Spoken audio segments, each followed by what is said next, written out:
Hello all, welcome to toppers world. ഇന്ന് നമ്മൾ നോക്കാൻ പോകുന്നത് 7ാം ക്ലാസ്സിൻ്റെ ഇംഗ്ലീഷാണ്. Part 1 text book. പുതിയ പാഠപുസ്തകമാണ്. മാറി വന്ന പുതിയ പാഠപുസ്തകം അടിസ്ഥാനമാക്കിയുള്ള ക്ലാസ്സുകളാണ് നമ്മൾ ചെയ്യുന്നത്. ഇംഗ്ലീഷിന് മാത്രമല്ല, എല്ലാ സബ്ജക്ട്സിൻ്റെയും ക്ലാസ്സുകൾ നമ്മുടെ ചാനലിൽ നിങ്ങൾക്ക് ലഭ്യമായിരിക്കും. അപ്പോൾ നിങ്ങൾ എന്താ ചെയ്യേണ്ടതെന്ന് വെച്ച് കഴിഞ്ഞാൽ ഒന്ന് സബ്സ്ക്രൈബ് ചെയ്ത് കാണാൻ വേണ്ടി ശ്രമിക്കുക. അപ്പോൾ നമുക്ക് ക്ലാസ്സിലേക്ക് കടക്കാം.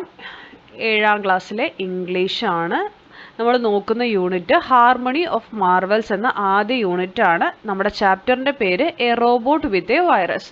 എ റോബോട്ട് വിത്ത് എ വൈറസിൻ്റെ ചാപ്റ്ററിൻ്റെ ഫുൾ എക്സ്പ്ലനേഷൻ വീഡിയോ നമ്മൾ ഓൾറെഡി അപ്ലോഡ് ചെയ്തിട്ടുണ്ട്. അതിൻ്റെ ലിങ്ക് നമ്മൾ ഡിസ്ക്രിപ്ഷനിൽ കൊടുക്കാം. ഇനി അതിൽ കിട്ടിയില്ല എന്നുണ്ടെങ്കിൽ നിങ്ങളൊന്ന് കമൻറ്റ് ചെയ്യൂ, ഞാൻ അതിൻ്റെ ലിങ്ക് നിങ്ങൾക്ക് ഷെയർ ചെയ്ത് തരാം. A robot with a virus.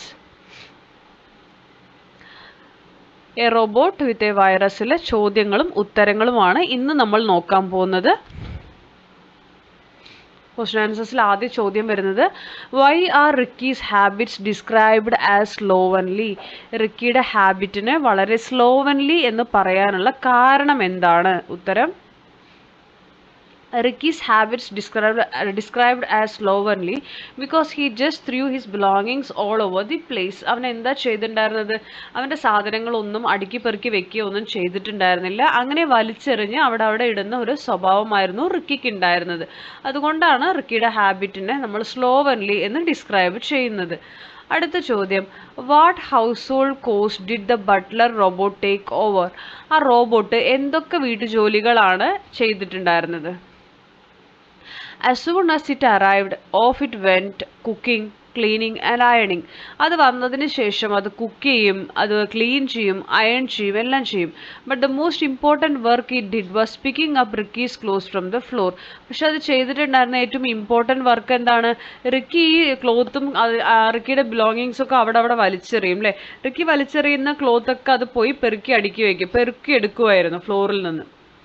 അടുത്ത ചോദ്യം, what does the author mean by he caught it red handed? Author അവിടെ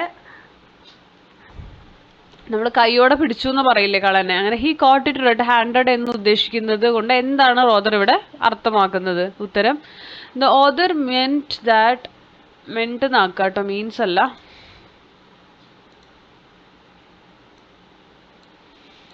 Ricky caught the robot doing something wrong. Here Ricky misunderstood the robot. അപ്പോൾ എന്തോ robot തെറ്റായിട്ട് ചെയ്യുന്നതിനെ Ricky കൈയോടെ പിടിച്ചു എന്നാണ് അർത്ഥമാക്കുന്നത്. റിക്കി മിസ്അണ്ടർസ്റ്റുഡ് ചെയ്യാണ് റോബോട്ടിനെ. റോബോട്ട് തെറ്റൊന്നും ചെയ്തിട്ടില്ല ശരിക്ക്. He thought the robot had stolen in his t-shirts. അപ്പോൾ ഇവൻ്റെ ടീഷർട്ട് റോബോട്ട് മോഷ്ടിച്ചു എന്നിവൻ തെറ്റിദ്ധരിക്കുകയാണ്. അടുത്ത ചോദ്യം, here sir I did not know it was bothering you, what does the robot mean? Robot പറയുന്നുണ്ട്, നിങ്ങളെ ഇത് ബുദ്ധിമുട്ടിപ്പിക്കേണ്ടതെന്ന് എനിക്ക് അറിയില്ലായിരുന്നു, ഇതാ സാറേ എന്ന് പറഞ്ഞ് കൊടുക്കുന്നുണ്ട്. എന്താണ് ഇവിടെ റോബോട്ട് മീൻ ചെയ്യുന്നത്? Robot had seen Ricky's things lying scattered on the floor.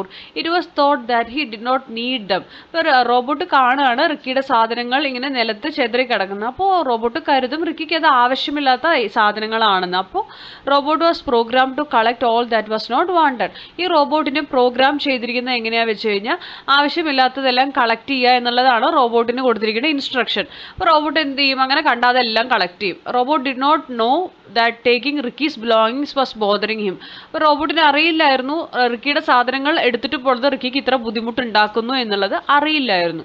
അടുത്ത ചോദ്യം, what changes came about in Ricky's behaviour? റിക്കിയുടെ സ്വഭാവത്തിൽ എന്തൊക്കെ മാറ്റങ്ങളാണ് ഉണ്ടായത്? ഉത്തരം, റിക്കി വാസ് അഷെയിംഡ്. റിക്കിക്ക് ആകെ നാണക്കേടായി. Ricky decided to become a maximum efficiency boy. ഒരു മാക്സിമം എഫിഷ്യൻസി ബോയ് ആവാൻ റിക്കി തീരുമാനിച്ചു. He put real care into how he treated his things. He kept them tidy and made sure he didn't have more than what was necessary. അപ്പോൾ എല്ലാം വൃത്തിയായിട്ടും നീറ്റായിട്ടും വെക്കാൻ അവൻ പഠിച്ചു. ആവശ്യത്തിൽ കൂടുതലൊന്നും അവൻ വാങ്ങുക അല്ലെങ്കിൽ ഹോൾഡ് ചെയ്യുകയോ ചെയ്തില്ല. He took a leaf out of the robot's book with his pocket money. He began to help people and buy needful things for them. അവൻ്റെ പോക്കറ്റ് മണിയിൽ നിന്ന് അവൻ ആവശ്യമുള്ളവരെ സഹായിക്കാനൊക്കെ പഠിച്ചു. ഓക്കെ, അങ്ങനെയുള്ള മാറ്റങ്ങളാണ് അവനിൽ ഉണ്ടായത്. അപ്പോൾ ഇത്രയുമാണ് ഇന്നത്തെ ക്ലാസ്സിൽ ഉൾപ്പെടുത്തിയിരിക്കുന്നത്. അടുത്ത ക്ലാസ്സിലായിരിക്കും നമ്മൾ ഇതിൻ്റെ ആക്ടിവിറ്റീസ് ചെയ്യുക. അപ്പോൾ ക്ലാസ്സിൽ ഇഷ്ടപ്പെട്ടിട്ടുണ്ടെങ്കിൽ ലൈക്ക് ചെയ്യുക, ഷെയർ ചെയ്യുക, സബ്സ്ക്രൈബ് ചെയ്യുക, തുടർന്ന് വാച്ച് ചെയ്യുക. Thank you for watching.